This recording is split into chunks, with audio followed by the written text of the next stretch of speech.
फिर मोदी सरकार।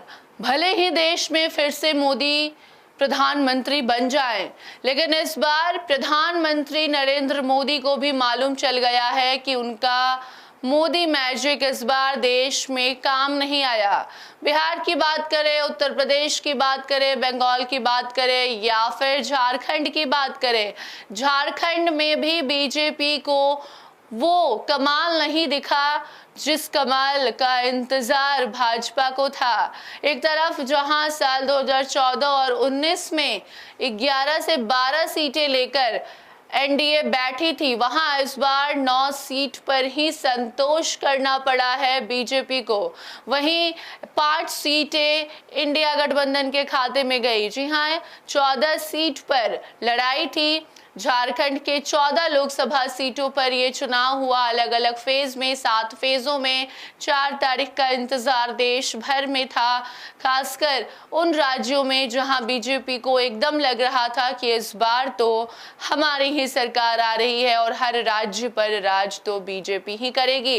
और यही कारण था कि शुरू से ही चुनाव के तारीखों का ऐलान होता है और बीजेपी बड़ा दावा कर देती है कि इस बार 400 पार, एक बार फिर से नरेंद्र मोदी की सरकार, एनडीए फिर से देश में राज करेगी और लोगों को आगे बढ़ाएगी, देश को बदलेगी। मगर अफसोस कि जब परिणाम सामने आए तो बीजेपी को बड़ा झटका लगा है। अब भले ही नरेंद्र मोदी प्रधानमंत्री बन जाए, भले ही एनडीए की सरकार देश में बन जाए, लेकिन जो रुतबा, जो इज्जत नरेंद्र मोदी को पहले मिली थी वो इस बार देखने को नहीं मिल रही है। बिहार की बात करें, उत्तर प्रदेश की बात करें, बंगाल की बात करें या फिर झारखंड में देखिए 14 सीटों पर लड़ाई थी, लेकिन सिर्फ 9 सीट भाजपा के खाते में आई और बाकी जो 5 सीट है वो कांग्रेस ले गई। ये बहुत बड़ा झटका भाजपा को लगा है। एनडीए जिस कॉन्फिडेंस के साथ सभी राज्यों में घूम घूम कर ये बोल रही थी कि इस बार 400 पार, आप लोगों को पता है कि नहीं कि 300 पार 4 फेज के बाद ही हो गए हैं। ये सारा बयान हमारा नहीं बल्कि एनडीए के तमाम अलग अलग नेताओं का है।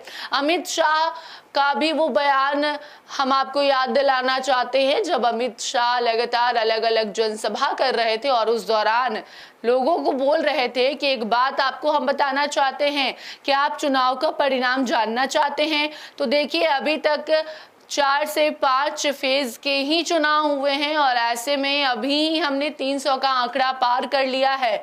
अब वो जनता अमित शाह से पूछना चाहती है कि वो आंकड़ा किस बेसिस पे आप बता रहे थे।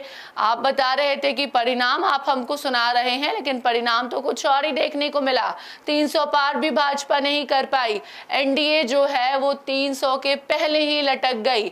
और झारखंड में भी हाल बहुत बुरा हुआ। झारखंड में 9 सीटों पर ही एनडीए को बैठना पड़ा, 9 सीट लेकर ही संतोष जता रही है। बाकी ये तस्वीरें जो हैं वो बयां कर रही है कि ज्यादा अगर आप कॉन्फिडेंट हो जाते हैं तो आपको ऐसे ही नतीजे देखने को मिलते हैं। बाकी अभी झारखंड में भी बीजेपी का हाल ठीक नहीं है, बिहार में भी ठीक नहीं है, यूपी में भी ठीक नहीं है और वेस्ट बंगाल में भी ठीक नहीं है। बाकी और भी अलग अलग राज्यों की खबर आप तक पहुंचाएंगे। आप देखते रहिए फर्स्ट बिहार झारखंड। धन्यवाद।